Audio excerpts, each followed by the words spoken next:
اعوذ باللہ من الشیطان الرجیم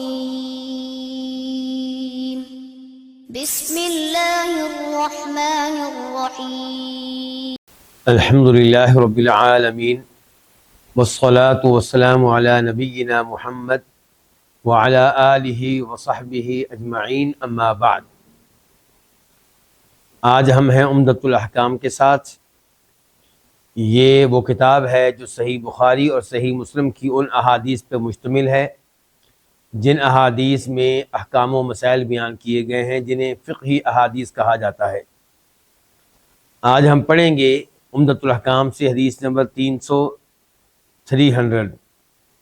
حدیث کی راویہ ہیں ام حبیبہ بنت ابو سفیان رضی اللہ عنہما، یعنی کہ یہ مشہور و معروف صحابی ابو سفیان رضی اللہ عنہ کی بیٹی ہیں اور نبی علیہ السلام کی وائف ہیں، ہماری ماں ہیں۔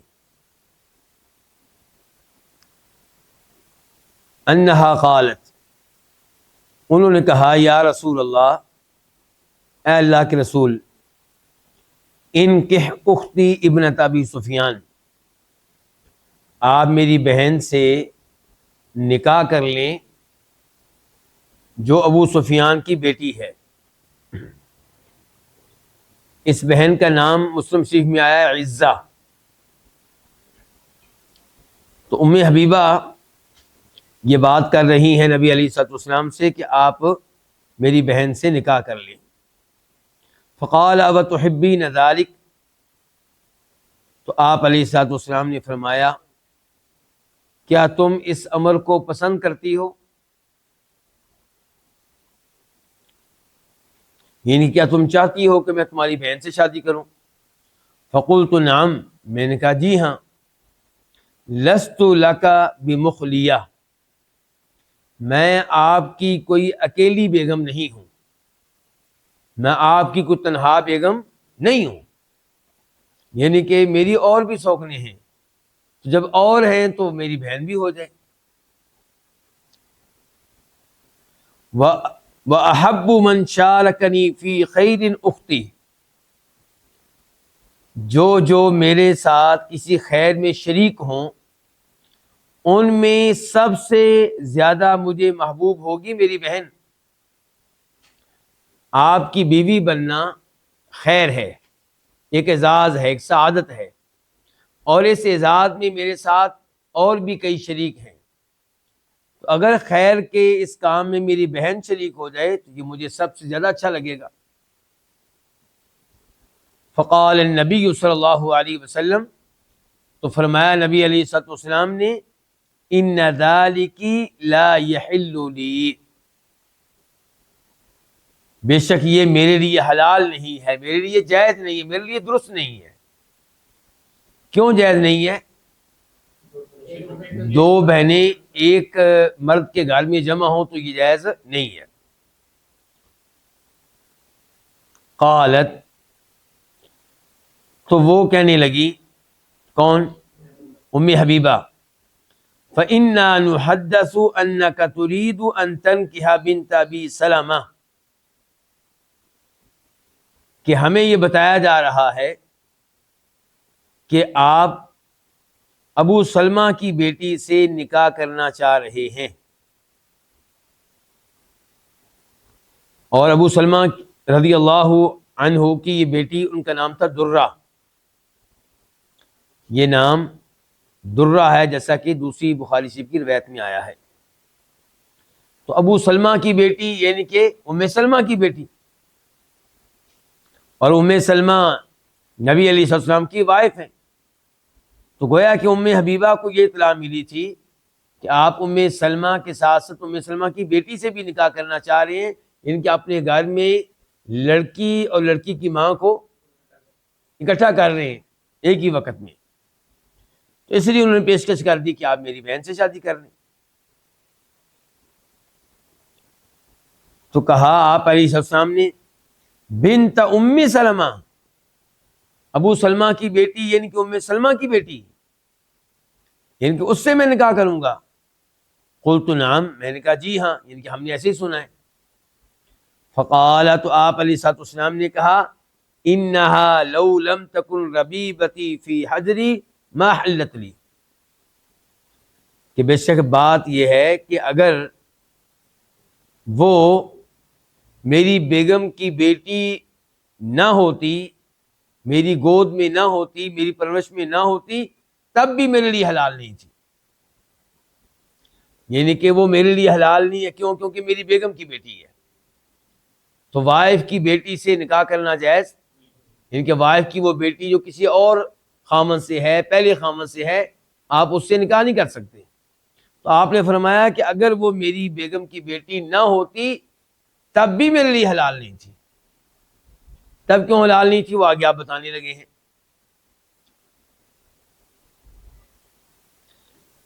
انہا، بے شک یہ، یعنی کہ ام سلمہ کی بیٹی درہ، انہا لبنۃ اخی من الرضاعہ، یہ دودھ کے اعتبار سے، رضاعت کے اعتبار سے میری بھتیجی لگتی ہے.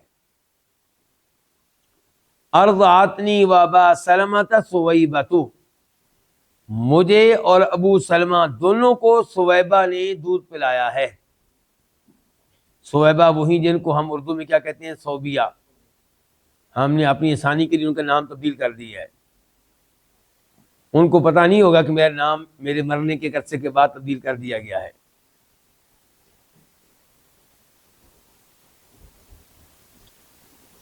فلا تعرضن علی بناتکن ولا اخواتکن، میرے سامنے اپنی بیٹیوں کو پیش نہ کیا کرو اور نہ ہی اپنی بہنوں کو پیش کیا کرو. اس حدیث کو روایت کے امام بخاری رحمہ اللہ نے، نمبر ہے صحیح بخاری میں اس کا 5106 5106، اور وہاں پہ امام بخاری نے اس کے اوپر باب قائم کیا ہے، باب قولہ تعالی وربائبکم اللاتی فی حجورکم من نسائکم اللاتی دخلتم بہن، کہ یہ باب ہے اس بارے میں کہ اللہ تعالیٰ کہتے ہیں کہ تمہاری بیویوں کی وہ بیٹیاں جنہیں تم نے پالا ہے، جن کی تم نے پرورش کی ہے، جو تمہاری گود میں ہیں، یہ تمہارے لیے حلال نہیں ہے، تم ان سے نکاح نہیں کر سکتے، تم پہ حرام ہے. لیکن شرط یہ ہے کہ یہ لڑکیاں تمہاری کسی ایسی بیگم کی بیٹیاں ہوں جس کے ساتھ تم نے نکاح کے ساتھ ساتھ باقاعدہ شادی بھی کر لی ہے، تعلق بھی قائم کر لیا ہے. اس سورہ نساء کی آیت نمبر 23 سے 23. مطلب اس کا یہ ہے کہ اگر آپ نے کسی لڑکی سے آپ نے کیا نکاح اور بعد میں کسی وجہ سے شادی نہیں ہو سکی، تعلق قائم نہیں ہو سکا آپس میں، پھر اس لڑکی کی پہلے سے کوئی بیٹی ہے یا آپ کے بعد اس نے کہیں شادی کی تو وہاں سے بیٹی پیدا ہوئی، تو اب وہ لڑکی آپ کے لیے حلال ہے. مرد کے لیے اپنی بیگم کی وہ بیٹی، مرد کے لیے بیگم کی بیٹی تب حلال نہیں ہے جب بیگم سے صرف نکاح نہ ہوا ہو بلکہ نکاح کے بعد تعلق بھی قائم ہوا ہو، میاں بیوی والا، شادی ہوئی ہو باقاعدہ. تو امام بخاری نے اس حدیث سے یہ مسئلہ ثابت کیا ہے. پھر امام بخاری اس حدیث کو لے کر آئے ہیں، اور نمبر ہے 5107 5107، اور اس بار باب قائم کیا امام بخاری نے، باب وَأَن تَجْمَعُوا بَيْنَ الْأُخْتَيْنِ إِلَّا مَا قَدْ سَلَفَ، کہ تمہارے اوپر یہ بھی حرام ہے کہ تم دو بہنوں کو نکاح میں جمع کر لو. دوسری بار امام بخاری نے اس سے یہ مسئلہ ثابت کیا ہے. پھر امام بخاری اس کو لے کر آئے اور حدیث نمبر ہے 5123 5123، اور اس بار امام بخاری نے اس حدیث سے یہ مسئلہ اخذ کیا ہے کہ باب عرض الانسان ابنتہ او اختہ علی اہل الخیر، کہ انسان اپنی بیٹی اور اپنی بہن سے شادی کی پیشکش اہل خیر کو خود کر سکتا ہے. اس میں کوئی شرم و حیا والی بات نہیں ہے، یہ کوئی جرم نہیں ہے.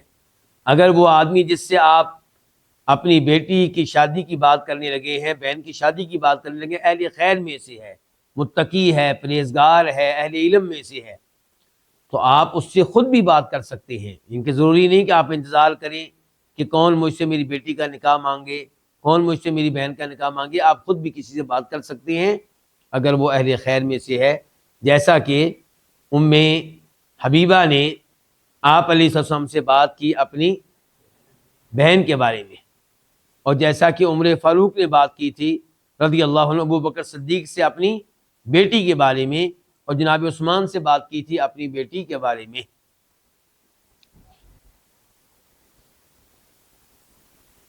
امام بخاری اس حدیث کو ایک بار اور لے کر آئے، اور نمبر ہے 5101 5101، اور باب ہے باب وَأُمَّهَاتُكُمُ اللَّاتِي أَرْضَعْنَكُمْ، کہ تمہارے اوپر تمہاری اس ماں سے بھی نکاح کرنا حرام ہے جو ماں اس لیے بنی ہے کہ اس نے تمہیں دودھ پلایا ہے۔ تو جو رضائی ماں سے بھی نکاح کرنا کیا ہے؟ حرام ہے۔ تو یہ مسئلہ ثابت کرنے کے لیے بھی امام بخاری اس حدیث کو لے کر آئے۔ پھر امام بخاری اس حدیث کو لے کر آئے، اور نمبر ہے 5372 5372۔ باب کیا ہے؟ باب المراضع من الموالیات وغیرہن۔ امام بخاری نے یہ ثابت کیا ہے کہ آپ اپنے بچے کو دودھ پلوا سکتے ہیں اس لڑکی سے بھی، اس عورت سے بھی جو لونڈی ہے، آزاد نہیں ہے، یا پہلے لونڈی تھی اب آزاد ہو چکی ہے۔ ضروری نہیں کہ آپ اپنے بچے کو دودھ پلوائیں اس عورت سے جو آزاد ہے، بلکہ کسی لونڈی سے بھی دودھ پلوایا جا سکتا ہے اپنے بچے کو۔ اچھا، یہ امام بخاری 5 بار گویا کہ اس حدیث کو لے کر آئے۔ یہاں پہ ایک سوال پیدا ہوتا ہے کہ میں اتنی تفصیلات میں کیوں چلا جاتا ہوں کہ امام بخاری اس حدیث کو لے کر آئے، پھر اس نمبر پہ لے کر آئے، پھر اس نمبر پہ لے کر آئے، اتنی گہرائی میں جانے کی کیا ضرورت ہے؟ کیونکہ ہم جو کتاب پڑھ رہے ہیں اس کا موضوع یہی ہے، عمدۃ الاحکام ہم پڑھ رہے ہیں۔ اس میں ہم وہ احادیث پڑھ رہے ہیں جن احادیث میں احکام و مسائل آئے ہیں، تو ہم پڑھ ہی اسی لیے رہے ہیں ان احادیث کو تاکہ ان سے فقہی مسائل اخذ کر سکیں۔ اور امام بخاری نے یہی کام کیا، یہی تو خوبی ہے امام بخاری کی۔ اس خوبی میں امام مسلم امام بخاری کے مقابلے میں نہیں ہے۔ امام مسلم نے تو ایسا کوئی کام نہیں کیا۔ تو امام بخاری نے احادیث سے باقاعدہ مسائل اخذ کیے ہیں، یہ امام بخاری کی فقاہت ہے۔ تو ہمارا موضوع بھی یہی ہے، اس لیے بہت مناسب ہے عمدۃ الاحکام پڑھتے پڑھاتے ہوئے تذکرہ کرنا اس بات کا کہ امام بخاری اس حدیث کو کہاں کہاں لے کر آئے اور کیا کیا باب قائم کیا، کیا کیا مسئلہ اخذ کیا۔ اب دیکھیں نا، ہم نے یہ مسئلہ اخذ کر لیا کہ انسان خود ہی کسی سے بات کر سکتا ہے اپنی بیٹی کے نکاح کے معاملے میں، اپنی بہن کے نکاح کے معاملے میں، جبکہ وہ اہل خیر میں سے ہو، نیک ہو، متقی ہو، پرہیزگار ہو۔ ہم نے یہ مسئلہ بھی اخذ کر لیا اس حدیث سے کہ انسان اپنے بچے کو دودھ پلوا سکتا ہے اس لڑکی سے بھی جو لونڈی ہے، آزاد نہیں ہے۔ اس حدیث کو امام مسلم نے بھی روایت کیا ہے، نمبر ہے 1449 1449۔ لیکن مسلم شریف کا تذکرہ کرتے ہوئے میں نمبر ذکر کرتا ہوں، باب ذکر نہیں کرتا۔ کیوں؟ کیونکہ امام مسلم نے بذات خود ان احادیث پہ ابواب قائم نہیں کیے، عنوان قائم نہیں کیے۔ یہ کام بعد میں امام نووی رحمہ اللہ نے کیا ہے، دیگر ائمہ نے کیا ہے، امام مسلم نے یہ کام نہیں کیا۔ اس کے بعد قال عروہ کہتے ہیں، حدیث کے بعد تبصرہ آیا ہے کس کا؟ عروہ بن زبیر کا۔ یہ صحابی نہیں ہے بلکہ کیا ہے؟ تابعی ہے۔ یہ ابو بکر صدیق رضی اللہ عنہ کے کیا لگتے ہیں؟ نواسے۔ اور یہ عبداللہ بن زبیر کے کیا لگتے ہیں؟ بھائی۔ زبیر بن عوام عشرہ مبشرہ میں سے ان کے کیا لگتے ہیں؟ بیٹے۔ اسماء بنت ابی بکر کے بھی کیا لگتے ہیں؟ بیٹے۔ سیدہ عائشہ کے بھانجے۔ اور ان کو فقہائے سبع میں شمار کیا جاتا ہے کہ مدینہ منورہ کے جو 7 بڑے علماء فقہاء تھے تابعین میں سے، ان میں سے ایک یہ بھی ہیں عروہ بن زبیر رحمہ اللہ۔ چونکہ حدیث میں جو حدیث ابھی ہم نے پڑھی ہے اس میں تذکرہ آیا تھا کس کا؟ صہیبہ کا، ایسے ہی ہے۔ تو صہیبہ کے بارے میں عروہ نے کچھ گفتگو کی ہے، وہ آپ کے سامنے رکھی جا رہی ہے، اور اس گفتگو کو امام بخاری اپنی صحیح میں لے کر آئے ہیں، امام مسلم لے کر نہیں آئے۔ عروہ کی گفتگو کون لے کر آئے ہیں؟ امام بخاری۔ اور آپ نے یہ گفتگو دھیان سے سننی ہے، کیونکہ اس گفتگو کا تعلق عید میلاد النبی سے بھی ہے علیہ الصلوۃ والسلام۔ عید میلاد النبی منانے والے اس گفتگو کو بنیاد بناتے ہیں عید میلاد النبی کے جائز ہونے کے لیے، درست ہونے کے لیے۔ تو عروہ کہتے ہیں وَسُوَیبَةُ مَوْلَاةٌ لِأَبِي لَہَبٍ، یہ سویبہ کون ہے؟ یہ ابو لہب کی آزاد کردہ لونڈی کا نام ہے۔ کان ابو لہب آتقہا، اس کو ابو لہب نے آزاد کیا تھا۔ فَأَرْضَعَتِ النَّبِيَّ صلی اللہ علیہ وسلم، اس نے نبی علیہ الصلوۃ والسلام کو دودھ پلایا تھا۔ فلما مات ابو لہب، جب ابو لہب فوت ہو گیا، رآہ بعض اہلہ بشر حیبۃ، تو ابو لہب کو دیکھا اس کے لواحقین میں سے کسی ایک نے، اس کے رشتہ داروں میں سے کسی ایک نے اس کو دیکھا۔ کہاں دیکھا؟ خواب میں۔ بشر حیبۃ، بدترین حالت میں، شر بری، حیبہ حالت۔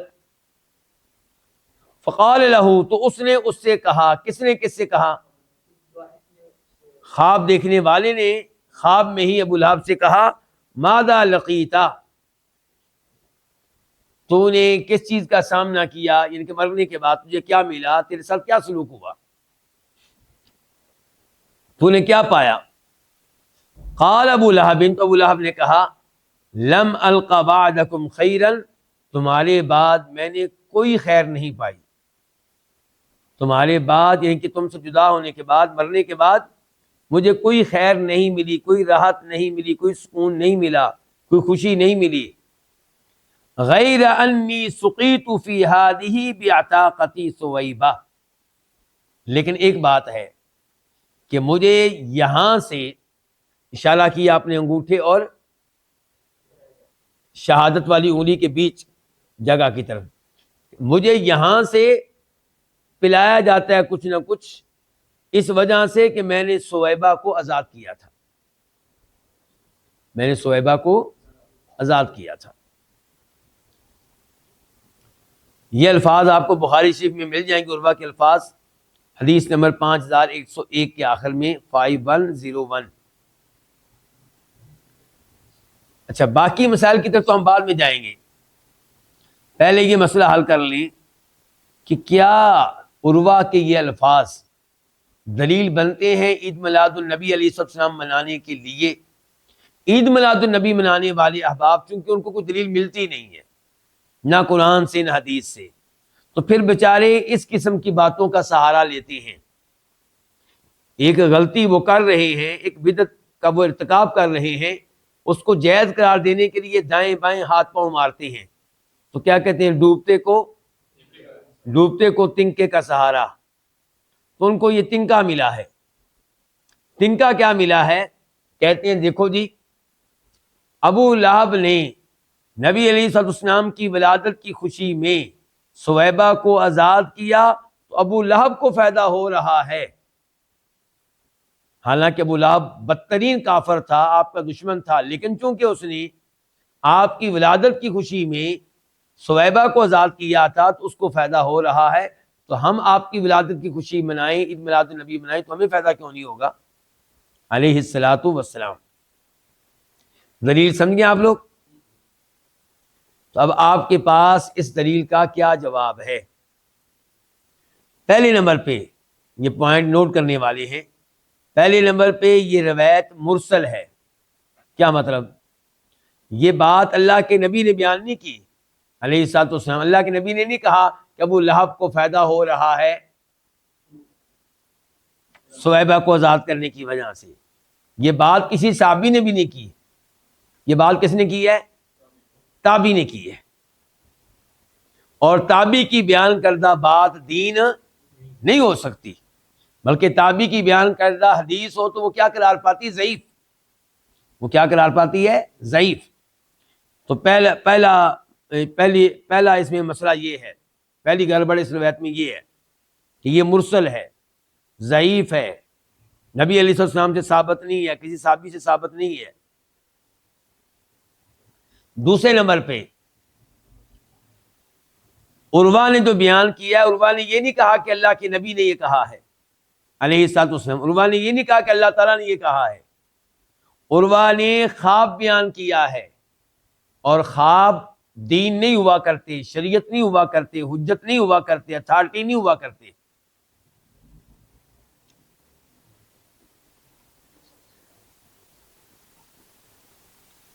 خوابوں کا معاملہ تو یہاں تک ہے کہ امام نووی کہتے ہیں، قاضی ایاز کہتے ہیں کہ علماء کرام کا اجماع اور اتفاق ہے اس بات پہ کہ اگر شعبان کی 30 تاریخ کو، شعبان کی 29 یعنی کہ دن پورے ہو گئے، اور 29 دن پورے ہونے کے بعد آگے 30ویں رات شروع ہو رہی ہے نا، تو چاند دیکھا گیا لیکن چاند کسی کو نظر نہیں آیا، اعلان ہو گیا جی چاند نظر نہیں آیا۔ پھر ایک مسلمان سو گیا، نیند میں اس کے پاس نبی علیہ الصلوۃ والسلام آئے اور آ کر بتایا کہ صبح رمضان ہے، صبح کیا ہے؟ رمضان کا آغاز ہو چکا ہے، صبح رمضان ہے۔ تو امام نووی کہتے ہیں، قاضی ایاز کہتے ہیں، علماء کرام کا اجماع ہے، اتفاق اس بات پہ کہ اس خواب کی بنیاد پہ صبح اٹھ کے روزہ رکھنا نہ اس آدمی کے لیے جائز ہوگا، نہ اس کے خواب کی وجہ سے کسی اور کے لیے جائز ہوگا کہ روزہ رکھے۔ حالانکہ خواب میں کون آئے ہیں؟ نبی علیہ الصلوۃ والسلام آئے ہیں۔ کیوں بھائی اتنی سختی کیوں اس مسئلے میں؟ کیونکہ نبی علیہ الصلوۃ والسلام ہمیں دین دے کر گئے ہیں، اس دین میں آپ نے اصول بتایا ہے کہ 29 دن مکمل ہو جائیں، آپ لوگ چاند دیکھیں، چاند نظر نہ آئے تو مہینے کو 30 سمجھیں اور 30 دن پورے کریں۔ تو ایک طرف آپ کی حدیث ہے جو آپ زندگی میں دے کر گئے، اصول ہے ہمارا، آپ ہی نے دیا ہے، اور ایک طرف یہ خواب ہے۔ تو حجت اور دلیل کیا چیز ہوگی؟ آپ کی حدیث، نہ کہ یہ بیان کردہ خواب۔ یہ خواب ہو سکتا ہے بیان کرنے والا آدمی جھوٹا ہو، چاہے قسمیں دے رہا ہو۔ دوسرے نمبر پہ ہو سکتا ہے اس کے خواب میں نبی علیہ الصلوۃ والسلام کی بجائے شیطان آیا ہو، دھوکہ دیا ہو آ کر۔ آپ کہیں گے کہ شیطان تو نبی علیہ السلام کی شکل میں نہیں آ سکتا، یہ بات صحیح ہے، آپ کی شکل میں نہیں آ سکتا، لیکن کسی اور شکل میں آ کر جھوٹ بول سکتا ہے کہ میں تمہارا نبی ہوں۔ آپ کی شکل میں آ کے جھوٹ نہیں بول سکتا، آپ کی جو حقیقی شکل ہے اس میں آ کے دھوکہ نہیں دے سکتا، لیکن کسی اور شکل میں آ کے کہہ سکتا ہے کہ میں تمہارا نبی ہوں۔ تو خوابوں کی وجہ سے، خوابوں سے دین ثابت نہیں ہوتا۔ تو اس لیے اس خواب کی کوئی حیثیت نہیں ہے۔ تیسرے نمبر پہ یہ خواب آیا کس کو ہے؟ ان کے کسی رشتہ دار کو۔ یہ نہیں کہا گیا کہ نبی علیہ السلام کو، یہ نہیں کہا گیا کسی صحابی کو، کسی رشتہ دار کو۔ اور کہا جاتا ہے کہ رشتہ دار کون ہے؟ عباس، آپ کے چچا علیہ الصلوۃ والسلام، لیکن جب خواب آیا تھا وہ مسلمان نہیں تھے۔ تو کافر آدمی کے خواب کو اہمیت کیوں دی جائے؟ اس کے اوپر اعتماد کیوں کیا جائے؟ اس کے اوپر یقین کیوں کیا جائے؟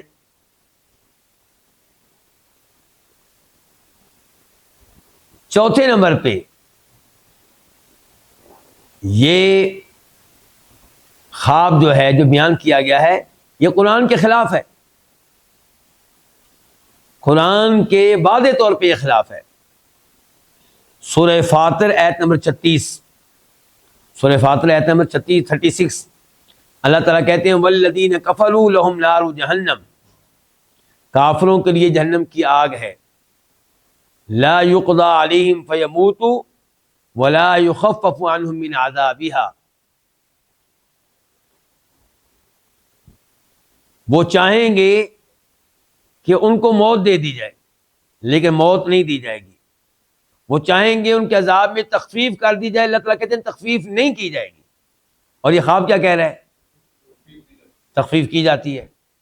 تو یہ خواب قرآن کے خلاف ہے، اس وجہ سے بھی اس کے اوپر اعتماد کرنا درست نہیں ہے۔ پانچویں نمبر پہ چلیں جی، ثابت ہو گیا کہ خواب درست ہے، خواب پہ اعتماد کر لیں، یقین کر لیں، فرض کر لیتے ہیں، لیکن ہمیں یہ بتائیں کہ خواب میں کہاں پہ آیا ہے کہ ابو لہب نے سویبہ کو آزاد کیا تھا آپ کی ولادت کی خوشی میں؟ تاریخی روایات میں تو یہ آتا ہے کہ آزاد کیا تھا. کیوں آزاد کیا تھا یہ نہیں بتایا گیا ولادت کی وجہ سے، بلکہ تاریخی روایات میں یہ آتا ہے کہ ابو لہب نے بہت بعد میں جا کے سویبہ کو آزاد کیا تھا، آپ کی ولادت کے موقع پہ آزاد نہیں کیا، بہت بعد میں جا کے آزاد کیا ہے. اس لیے اس سویبہ کو آزاد کرنے کا تعلق آپ کی ولادت سے نہ ہوا علیہ الصلوۃ والسلام. تو اس کا مطلب یہ ہے، فرض کر لیں کہ خواب ٹھیک ہے، تو ابو لہب کو فائدہ ہو رہا ہے اس نیکی کا کہ لونڈی کو آزاد کیا تھا، نہ کہ یہ کہ لونڈی کو اللہ کے نبی کی وجہ سے آزاد کیا تھا علیہ الصلوۃ والسلام. یہ نیکی کہیں پہ نہیں آئی، اس روایت میں بھی نہیں آئی. جو بخاری کی روایت ہے اس میں یہ تذکرہ اس بات کا نہیں ہے کہ سویبہ کو آزاد کیا تھا آپ کی ولادت کی خوشی میں، اس کا کوئی تذکرہ نہیں وہاں پہ. واضح علماء کرام. مان لیتے ہیں جی، آخری بات، مان لیتے ہیں، یہ بھی فرض کر لیتے ہیں کہ اس نے آزاد کیا تھا آپ کی ولادت کی خوشی میں. تو ولادت کی خوشی ابو لہب نے منائی اس لیے کہ آپ اللہ کے رسول ہیں، یا اس لیے کہ بھتیجا پیدا ہوا ہے؟ بھتیجا. تو بھتیجے کی ولادت کی خوشی منائی، اس وجہ سے اجر و ثواب نہیں ملے گا نا. اجر و ثواب تب ملے جب اللہ کے رسول ہونے کی وجہ سے آپ اللہ کے رسول کا خیال رکھیں، ان کی عزت کریں، ان کا دفاع کریں، تو سوچا جا سکتا ہے. لیکن کافر آپ کا دفاع کرے وغیرہ وغیرہ تو یہ ایک الگ معاملہ ہے. تو بہرحال یہاں پہ تو اگر اس نے آپ کی ولادت کی خوشی میں آزاد کیا ہے تو یہ کوئی دینی محبت نہیں ہے، یہ کوئی شرعی محبت نہیں ہے، یہ اللہ کی وجہ سے محبت نہیں ہے. یہ ایسی محبت ہے جو ہر انسان کو اپنے بھتیجے یا بھانجے سے ہو سکتی ہے. اس وجہ سے اتنا بڑا اعزاز نہیں ملے گا کہ اس کو انگوٹھی اور انگلی کے بیچ میں سے پلایا جاتا ہو سویبہ کو آزاد کرنے کی وجہ سے. یہ روایت، یہ خواب ایک اور لحاظ سے بھی قرآن کے خلاف ہے. وہ کیسے؟ اللہ تعالیٰ کہتے ہیں تبت یدا ابی لہب وتب ما اغنی عنہ مالہ وما کسب. ابو لہب تباہ و برباد ہو گیا، ہلاک ہو گیا، اس کے کام نہ آیا اس کا مال، وما کسب، اور جو کچھ بھی اس نے کمایا دنیا میں کچھ اس کے کام نہیں آیا. تو لونڈی جو ہے یہ اس کا مال بھی ہے اور اس کا ما کسب بھی ہے. تو اللہ تعالیٰ تو کہہ رہے ہیں کہ ابو لہب کے کوئی بھی چیز کام نہیں آئی، تباہ و برباد ہو گیا. تو آپ کیسے کہہ سکتے ہیں کہ اس کو فائدہ ہو رہا ہے اپنے اس مال کا؟ اللہ نے تو کہہ دیا اس کو کوئی فائدہ نہیں ہوا، تباہ و برباد ہو گیا. تو یہ قرآن کریم کی اس آیت کے بھی خلاف ہے. اس لیے اس روایت کو، اس خواب کو دلیل بنانا عید میلاد النبی علیہ السلام کے معاملے میں یہ بہت بڑی غلطی ہے. اور اس کو دلیل بنانا اس بات کی دلیل ہے کہ ہمارے بھائیوں کے پاس کوئی دلیل نہیں ہے. یہ اس روایت کو دلیل بنانا عید میلاد النبی کے لیے اس بات کی واضح دلیل ہے کہ ان کے پاس کوئی دلیل نہیں ہے. تنکے کا سہارا لیا انہوں نے. اب ہم آتے ہیں اس حدیث سے اخذ ہونے والے احکام و مسائل کی طرف. پہلے نمبر پہ اس حدیث سے مسئلہ معلوم ہوا کہ اپنی بیوی کی بہن سے نکاح کرنا جائز نہیں ہے. جب تک آپ کی بیوی زندہ ہے اور آپ کے نکاح میں ہے تب تک آپ اس کی بہن سے نکاح نہیں کر سکتے. اور اگر ایسا نکاح کیا جائے گا تو غلط ہوگا. ایسا نکاح کر لیا جائے تو کیا ہوگا؟ غلط ہوگا.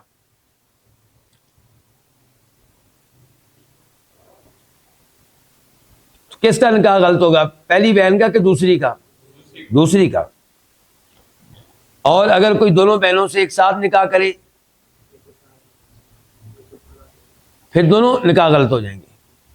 جب ایک ساتھ کر رہے ہیں نا، اگر ایک نکاح پہلے ہو دوسرا بعد میں ہو پھر تو ہم کہہ سکتے ہیں دوسرا غلط ہے.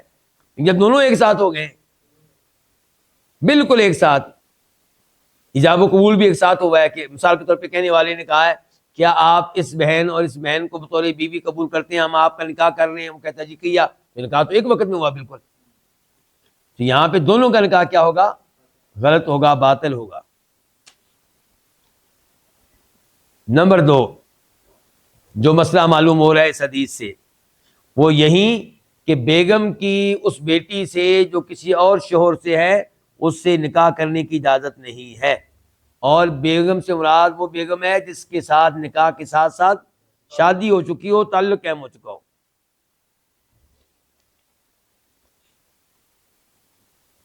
پھر وضاحت کر دوں کہ اگر ایک انسان ایک عورت سے نکاح کرتا ہے، شادی نہیں کی، اور شادی کرنے سے پہلے میاں بیوی کا تعلق قائم کرنے سے پہلے اس کو دے دیتا ہے طلاق، اور پھر اس کی بیٹی سے نکاح کرنا چاہتا ہے تو کر سکتا ہے.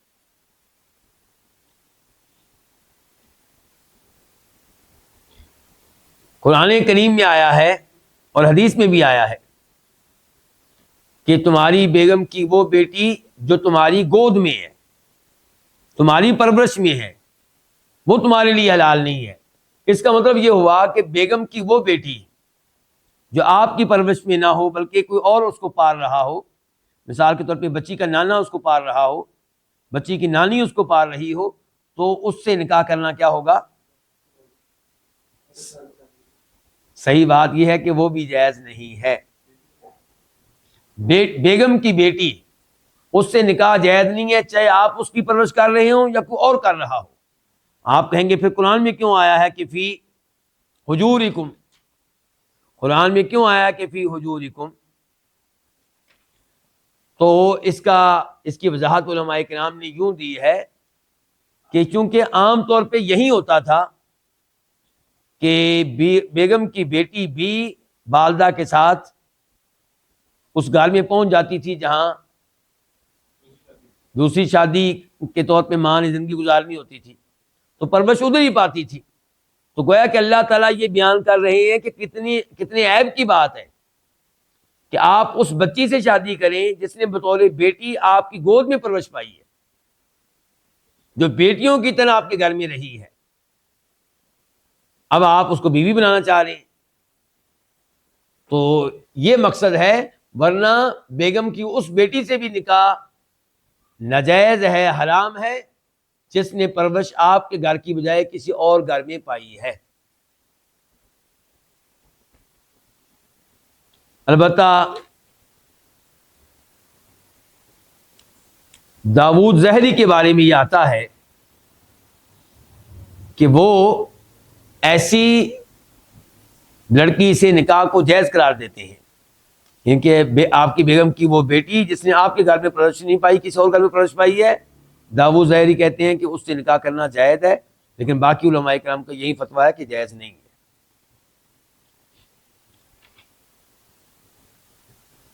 اس حدیث سے معلوم ہونے والا چوتھا مسئلہ کہ جو لڑکی رضاعت کے لحاظ سے آپ کی بھتیجی لگتی ہے، دودھ کے لحاظ سے آپ کی کیا لگتی ہے؟ بھتیجی، اس سے بھی نکاح حرام ہے. کیونکہ آپ نے کیا کہا اس حدیث میں کہ ام سلمہ کی بیٹی درہ میرے لیے نمبر 1 اس لیے حلال نہیں ہے کہ میری بیگم کی بیٹی ہے، نمبر 2 اس لیے حلال نہیں ہے کہ دودھ کے لحاظ سے میری بھتیجی لگتی ہے. مجھے اور اس کے والد ابو سلمہ کو ایک ہی عورت نے، صہیبہ نے، دودھ پلایا تھا.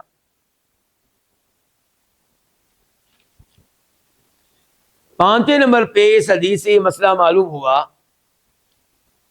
کہ جس بچے نے اپنی والدہ کے علاوہ کسی اور عورت کا دودھ پیا ہے اور 5 بار پیا ہے اور 2 سال سے کم عمری میں پیا ہے، بڑے ہو کر اس کو چاہیے کہ معلومات لے کہ رضاعت کے لحاظ سے، دودھ کے لحاظ سے کون کون میرے بہن بھائی ہیں، تاکہ کہیں آگے چل کر کوئی گڑبڑ نہ ہو جائے. دیکھیں نبی علیہ السلام نے معلومات لے رکھی تھی. آپ نے یہاں پہ جواب کیا دیا کہ ابو سلمہ کی بیٹی سے میرا نکاح جائز نہیں کیونکہ میری کیا لگتی ہے؟ دودھ کے لحاظ سے بھتیجی. اور یہی کچھ آپ نے کہا تھا جب آپ سے کہا گیا تھا کہ حمزہ کی بیٹی سے آپ شادی کر لیں. رضی اللہ تعالی عنہ. آپ نے کہا تھا حمزہ کی بیٹی سے میرے لیے نکاح جائز نہیں ہے کیونکہ دودھ کے لحاظ سے میری بھتیجی لگتی ہے. مجھے اور حمزہ کو سویبہ نے دودھ پلایا ہے. جس کا مطلب ہے آپ کو پتا تھا کہ سویبہ نے کس کس کو دودھ پلایا, آپ نے معلومات لے رکھی تھی.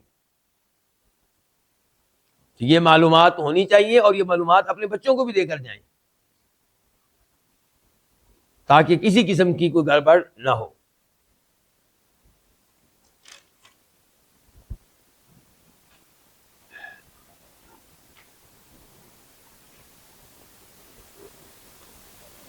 آخر میں یہ سوال کہ ام حبیبہ نے آپ علیہ السلام کو یہ پیشکش آخر کیوں کی؟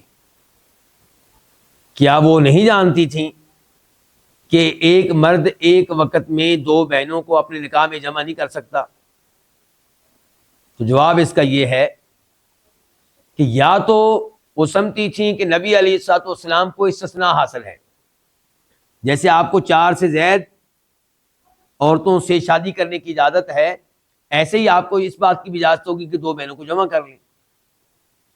انہوں نے یہ سمجھا ہوگا, یا پھر ان کو یہ مسئلہ معلوم ہی نہیں ہوگا کہ کوئی مرد ایک وقت میں 2 بہنوں کو اپنے نکاح میں نہیں رکھ سکتا, شاید ان کو یہ مسئلہ معلوم نہیں ہوگا. اب ہم بڑھتے ہیں حدیث نمبر 301 کی طرف, 301. اب جو حدیث ہے اس کے راوی ہیں ابو ہریرہ رضی اللہ تعالی عنہ. قال, وہ کہتے ہیں قال رسول اللہ صلی اللہ علیہ وسلم, فرمایا نبی علیہ الصلوۃ والسلام نے, لا یجمع بین المرأة وعمتها ولا بین المرأة وخالتها, لا یجمع نہیں جمع کیا جائے گا عورت اور اس کی پھوپھو کو. کیا مطلب؟ ایک گھر میں ایک نکاح میں, یعنی کہ کوئی کسی مرد کے لیے جائز نہیں ہے کہ اپنی بیگم کی پھپھو سے شادی کرے, کسی مرد کے لیے جائز نہیں ہے کہ اپنی بیگم کی بھتیجی سے شادی کرے. سمجھیں آپ لوگ؟ ولا بین المرأة وخالتها, اور جمع نہیں کیا جائے گا عورت کو اور اس کی خالہ کو. یعنی کسی مرد کے لیے جائز نہیں ہے کہ اپنی بیگم کی خالہ سے شادی کرے, کسی مرد کے لیے جائز نہیں ہے کہ اپنی بیگم کی بھانجی سے شادی کرے.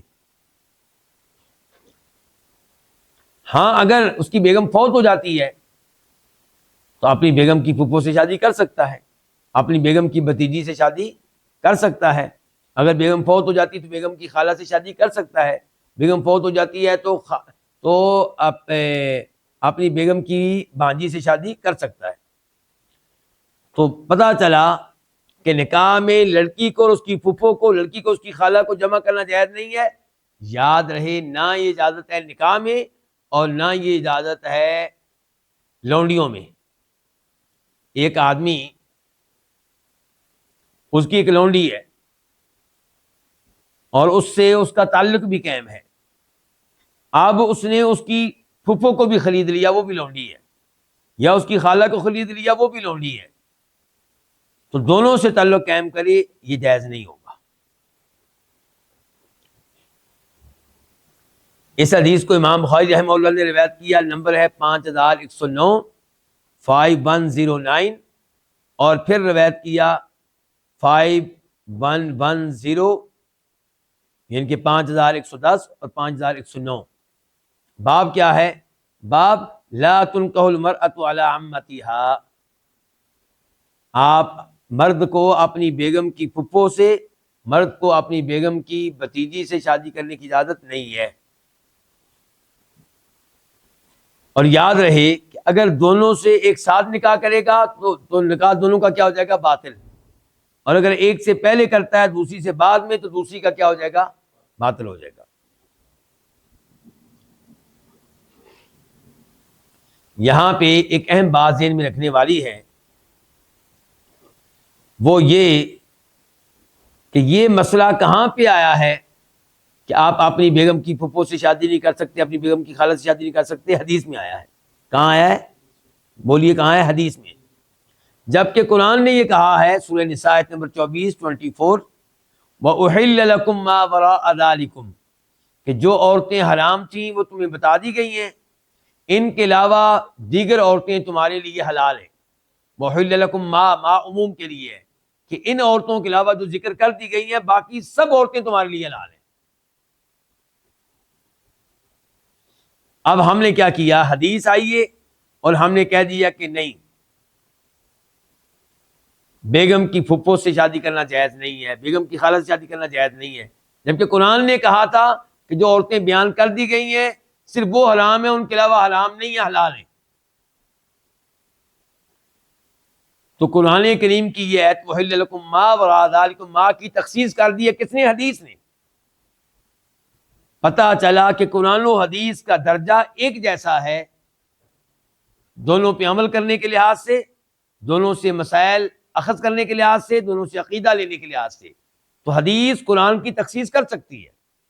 قرآن نے ایک چیز کو عام طور پہ بیان کیا، حدیث آ کر بتا سکتی ہے کہ یہ مسئلہ عام نہیں ہے بلکہ یہ خاص ہے۔ جیسا کہ قرآن نے کہا تھا وَأُحِلَّ لَكُم مَا وَرَاءَ ذَلِكُم، کہ جو عورتیں جن سے نکاح کرنا حرام ہے وہ بتا دی گئیں، باقی سب حلال ہیں تمہارے لیے۔ حدیث آئی، حدیث نے کہا ایک اور عورت بھی حرام ہے، اور وہ کیا؟ آپ کی بیگم کی پھپھو، آپ کی بیگم کی خالہ۔ تو پھر کیا پتہ چلا؟ قرآن کی تخصیص کرنا حدیث کے ذریعے جائز ہے، اور یہ بات سچ ثابت ہوئی کہ الا انی اوتیت الکتاب ومثلہ معہ، کہ قرآن و حدیث ایک دوسرے کی مثل ہیں، ایک جیسے ہیں، دونوں کا مقام و مرتبہ ایک جیسا ہے۔ تلاوت کے اعتبار سے قرآن آگے ہے، نماز میں پڑھنے کے لحاظ سے قرآن آگے ہے، شریعت لینے کے لحاظ سے، احکام و مسائل کے لحاظ سے، عقیدہ لینے کے لحاظ سے قرآن و حدیث دونوں کا درجہ ایک جیسا ہے۔ اس حدیث میں جو ہم نے مسئلہ پڑھا ہے کہ آپ اپنی بیگم کی پھپھو سے شادی نہیں کر سکتے، آپ اپنی بیگم کی خالہ سے شادی نہیں کر سکتے، اور پہلے ہم نے پڑھا دو بہنوں کو آپ ایک وقت میں نہیں رکھ سکتے۔ تو امام ابن منذر کہتے ہیں لست اعلم فی ذلک خلافا اليوم، آج اس مسئلے میں امت میں کوئی اختلاف نہیں ہے، سب کا اتفاق ہے کہ مسئلہ واقعی ایسے ہی ہے۔ کہتے ہیں واتفق اہل العلم علی القول بہ، اہل علم کا اتفاق ہے اس بات پہ کہ آپ دو بہنوں کو ایک وقت میں نکاح میں جمع نہیں کر سکتے، کوئی مرد ایک وقت میں اپنی بیگم اور اس کی پھپھو کو، اپنی بیگم اور اس کی خالہ کو جمع نہیں کر سکتا۔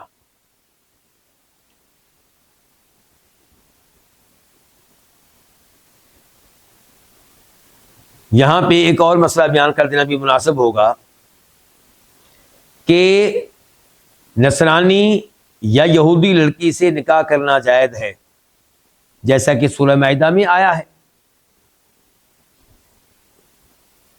اور یہ مذہب ہے، موقف ہے جمہور علماء کرام کا، بلکہ جماہیر کا۔